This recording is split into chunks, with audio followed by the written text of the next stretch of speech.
Hello everyone, আসসালামু আলাইকুম। Welcome to my another video. কেমন আছেন সবাই? আশা করি ভালো আছেন। আলহামদুলিল্লাহ, আমিও ভালো আছি। আজকে আমি আপনাদেরকে ওয়েলকাম করছি আমার একটি নতুন পেইন্টিং ভিডিওতে। আমি টুকটাক আঁকাআঁকি করি, কিন্তু এর আগে আমি কখনোই কাপড়ে হ্যান্ড পেইন্ট করিনি। তো এটা আমার বলা চলে ফার্স্ট টাইম কাপড়ে আমি হ্যান্ড পেইন্ট করছি। তো যেহেতু ফার্স্ট টাইম একটু রিস্ক আছে, সেজন্য আমি আমার বাবুর একটি পুরাতন ফ্রককে সিলেক্ট করে নিলাম যে এটার উপরে আমি একটু পেন্টিং করব, যেটা ট্রায়াল হিসেবে।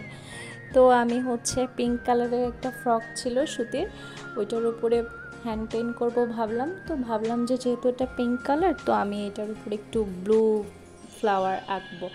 তো কি আঁকা যায় ব্লু ফ্লাওয়ার খুঁজতে খুঁজতে মনে পড়লো অপরাজিতার কথা। অপরাজিতা কিন্তু খুবই সুন্দর একটা ফুল, তাই না?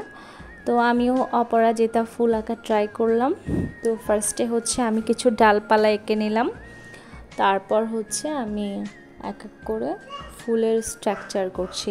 হ্যান্ড পেইন্ট করার সময় আমি যে বিষয়টা খেয়াল করলাম সেটা যখন যে কালারটা ইউজ করব তখন সেই কালারের সম্পূর্ণ কাজটা একবারে শেষ করতে হয়, তাহলে কাজটা ইজি হয়। আবার তুলির একটা কালার আরেকটা কালারের মধ্যে মেশার সম্ভাবনা থাকে না। তো আমি যেহেতু আগে গ্রিন কালারের কাজ করছি, তো গ্রিন কালারের যত পাতা ছিল, ডালপালা ছিল, সেগুলো আগে এঁকে নিয়েছি। তারপর আমি ইয়েলো কালার ইউজ করলাম। তো ইয়েলো কালার দিয়ে ভেতরে ছোট্ট যে কলির অংশটুকু, সেটা আমি সব ডালপালাতে দিয়ে দিলাম।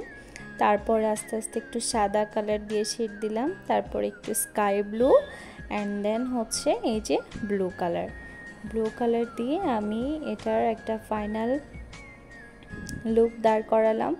যদিও অতটা ভালো হয় নাই, তবুও ফার্স্ট টাইম হিসাবে আমি বেশ স্যাটিসফাইড আমার আর্ট নিয়ে। তো এটা ফাইনাল লুক। দেখেন, এটা আমার বেবিকে পরিয়েছি।